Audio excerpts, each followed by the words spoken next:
Hi అండి, అందరికీ నమస్తే. నేను మీ రేణుక. అందరూ బాగున్నారని అనుకుంటున్నాను.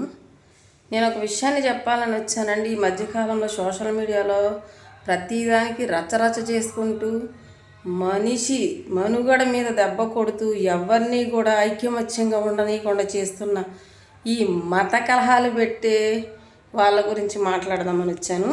దయచేసి నేను తప్పుగా మాట్లాడుంటే నన్ను క్షమించండి. నేను చెప్పాల్సినంత చెప్పాలనుకుంటున్నా. ఎప్పటి నుంచో నేను ఈ వీడియో చేద్దామనుకుంటున్నాను, కానీ బ్యాడ్ కామెంట్లు పెట్టి చంపేస్తూ ఉంటారు కదా, దాన్ని సహించలేక కొంత నేను ఇన్స్టాలోకి రాలేదు. దయచేసి గమనించండి. ఇన్స్టాగ్రాము, యూట్యూబు, ఫేస్బుక్, ఈ గాడిద గుడ్డులు ఇవేవి లేనప్పుడు అందరి దేవుళ్ళని అందరికి నచ్చిన వాళ్ళని అందరూ కొలుసుకున్నారు. నీకు నచ్చిన వాళ్ళు నువ్వు కొలుసుకున్నావు, నాకు నచ్చిన వాళ్ళు నేను కొలుసుకున్నాం. ఎవరింట్లో ఏ ఫంక్షన్ అయినా మంచి అయినా చెడైనా సొంత సహోదరుల భావంతో కలిగి ఒక ఫ్యామిలీ లాగా అందరూ ఒకే కుటుంబం లాగా కలిసిమెలిసి బ్రతికాం మనం అందరం. అందరికీ తెలిసిన విషయం ఇది. Instagram, YouTube, Facebook, social media ఇవన్నీ లేవండి. అప్పుడు కూడా ఉన్నారు. క్రైస్తవులు ఉన్నారు, హిందువులు ఉన్నారు, ముస్లిమ్స్ ఉన్నారు, జైనులు ఉన్నారు, చిక్కులు ఉన్నారు. ఎవరి దేవుళ్ళను వాళ్ళు కొలుసుకుంటూ ప్రశాంతంగా ఎవరి కుటుంబాల గురించి వాళ్ళు ఆలోచిస్తూ ఎవరి బిడ్డల్ని ఎలా పెంచుకోవాలో, బాధ్యతలు ఎలా నేర్పాలో ఒకళ్ళని చూసి ఒకళ్ళు నేర్చుకుంటూ బ్రతికారండి సమాజంలో. ఈ పాడుపడిపోయిన సోషల్ మీడియా ఎప్పుడైతే వచ్చిందో ప్రతి ఒక్క దేవుణ్ణి ప్రతి ఒక్కరితో తిట్టేచ్చడం ఇదే పని ఈ కొడుకులకిగా. అన్ని మతాల వాళ్ళు చెప్తున్నానండి నేను. ఇది ఒక్క మతం వల్ల నేను చెప్పట్లేదు సుమా, అన్ని మతాల వాళ్ళకి చెప్తున్నా. ముఖ్యంగా క్రైస్తవులకు కూడా చెప్తున్నా నేను. క్రైస్తవులు ఈ సోషల్ మీడియా లేనప్పుడు కూడా దేవుడికి సేవ జరిగింది. అన్ని చోట్ల చర్చిలు కట్టారు. అప్పటికి ఎంతో లక్షల కోట్ల మంది ఉన్నారు.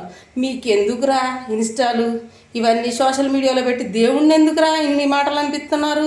సిగ్గుందా మీకు అసలు? మీకు అనవసరమైన విషయాల్లో తలదూర్చి దేవుణ్ణి అవమానపరిచే పనుల మీద మీరు మైండ్ అంతా పెడుతున్నారు. ఎవరో ఏదో అన్నారని దానికోసం దేవుణ్ణి నిందించడం, తిట్టించడం, మళ్ళీ హిందువుల గురించి మాట్లాడడం, లేకపోతే హిందువులేమో క్రైస్తవుల గురించి మాట్లాడడం. పని పాట ఏమి లేదా మీకు? పెళ్ళం పిల్లలు లేరా? కుటుంబాలు లేవా? ముందు సమాజంలో బోళ్ళంత చెత్త ఉంది.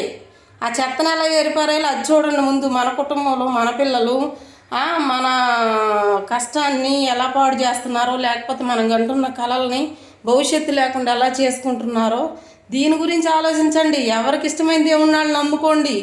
ఎందుకు వాళ్ళ దేవుళ్ళని వీళ్ళ దేవుళ్ళని తిట్టుకుంటూ ఇన్స్టాగ్రామ్లో అడ్డమైన బూతులు మాట్లాడుకుంటూ క్రైస్తవులు కూడా బూతులు మాట్లాడుతున్నారు అక్కడక్కడ. అనవసరమైన విషయాలు తలదూర్చొద్దు. దేవుడికి సమయం అంటూ వస్తుంది. అప్పుడు ఎవరిని ఎలా నిరూపించుకోవాలో దేవుడికి తెలుసు. ఏ దేవుడికైనా సరే దైవాన్ని ఎవరు నమ్ముతారో వాళ్ళకి తెలిసి ఏమో మొక్కుకోవాలో ఏం చేయాలో వాళ్ళకి తెలుసు కదా. మీరెందుకు తీర్పులు ఇస్తారు అందరి దేవుళ్ళ గురించి? ఒక సమయం వచ్చినప్పుడు అన్నీ బయటకు వస్తాయి. ఎవరి దేవుళ్ళు వాళ్ళు మొక్కుకోండి. ముందు మీ కుటుంబాలను చూసుకోండి, మీ పిల్లలను చూసుకోండి. సమాజంలో ఎన్నో అఘాయిత్యాలు జరుగుతున్నాయి, ఘోరాలు జరుగుతున్నాయి, చిన్నపిల్లల మీద అత్యాచారాలు జరుగుతున్నాయి, ఆడవాళ్ళకి రెస్పెక్ట్ లేకుండా జరుగుతున్నాయి, మగవాళ్ళని మంచిగా ఉన్నా కూడా చెడ్డగా చూసే వాళ్ళు ఉన్నారు. అన్ని రంగాల్లో కూడా అన్ని చెత్త ఉంది. ఇలాంటి చెత్తని ఎలా ఏర్పడేయాలి? మనం ఎలా ప్రయోజకులం అవ్వాలి? మన కుటుంబం ఏంటి? మనకు ఒక 4 రూపాయలు ఉంటే పక్క వాళ్ళకి నీకు పెట్టాలని ఉంటే నలుగురికి అన్నం పెట్టు, కడుపు నిండా వాళ్ళ ఆకలి తీర్చు. అంతేగాని నలుగురు గుండెల మీద తన్నమాకు. నువ్వు మతం పేరు చెప్పి కలహాలు పెట్టమాకు, మత సిచ్చులు పెట్టి దేశాన్ని నాశనం చేయాలని చూడక. ఇలాంటి చీడ పురుగులు ఉన్న కాడ ఏరిపారండి. ఇది మీ పని. అంతేగాని మతాలు, గాడిద గుడ్డు, తొక్క, తోటకూర అనుకుంటా కూర్చొని మందికి సిచ్చులు పెట్టుకుంటే తిరగకుండా. అర్థమవుతుందా? ఇందులో తప్పుంటే బ్యాడ్ కామెంట్లో ఎన్నైనా పెట్టుకోండి, నాకు ఎందుకు కూడా ఫరక్ పడదు.